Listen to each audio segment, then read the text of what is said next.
父母被你迷惑行为。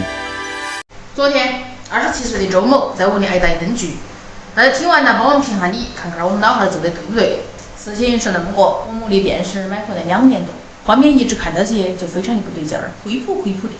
昨天我意外地发现电视里右下角好像破的，我走近一看，沿着那个破的角撕下来一块完整而厚实的保护膜。说时迟，那时快，我还来不及解释，我老汉儿开始破口大骂：“败家子儿啊，败家子儿！你跟老子把那个液晶屏都扯下来的！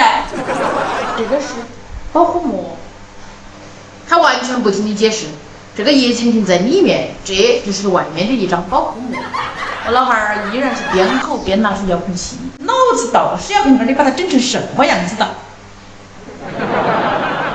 2秒钟后，电视打开了，2年的我的老汉儿突然发现，原来叶双英的那件大衣并不是灰色的，而是黑色的。久经沙场的李云龙看起来甚至有点冷得皮。从未如此清晰的屏幕戳中了老年人的良心。他想道歉，但是他说不出口，千言万语化作了一句：“希望你马龙饭。”家里添置的大件保护膜是绝对不能撕的。诸如此类的迷惑操作还有很多，特别是第2个，你就真的想不通。说柴狗子的老汉儿信奉的原则是万物皆可进冰箱。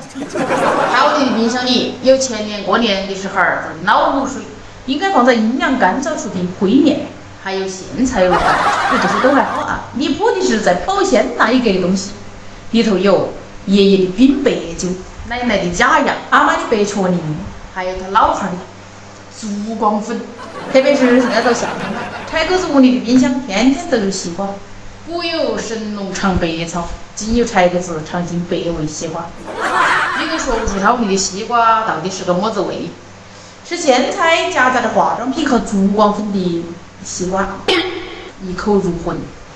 好，再说到土狗子的老汉嘛，村里前面通往的那一年，不晓得听哪个说的路由器要选天线多的。那天村里来到一个推销员，那个推销员呢，可能深谙村里老年人的心思，在村口大开 WiFi 穿墙网推荐大会。那天以后，全村的 WiFi 统一的，比秦始皇统一度量衡和文字都要齐做。家家户户的路由器啊，都长8个天线，黑色的，东大一个，就像一个巨大的海胆挂你屋的墙上，统治着每一个家庭的网络中心。用久了，他们才发现，这些巨型的海胆不仅不穿墙，还扎心。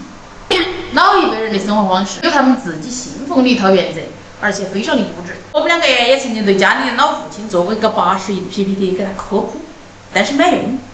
他们用自己的经验跟年轻人讲，不过是直溜的想告诉年轻人，老子的时代还没过去，不用你来提醒我老了。因为他们没得办法在比特币和量子力学发表个人的见解，只有在他们熟悉的领域，他们才会觉得自己还是一个英雄。作为年轻人啊，我觉得我们也不必过于的去在意那些看似离谱的操作，又不犯法，他们高兴就好。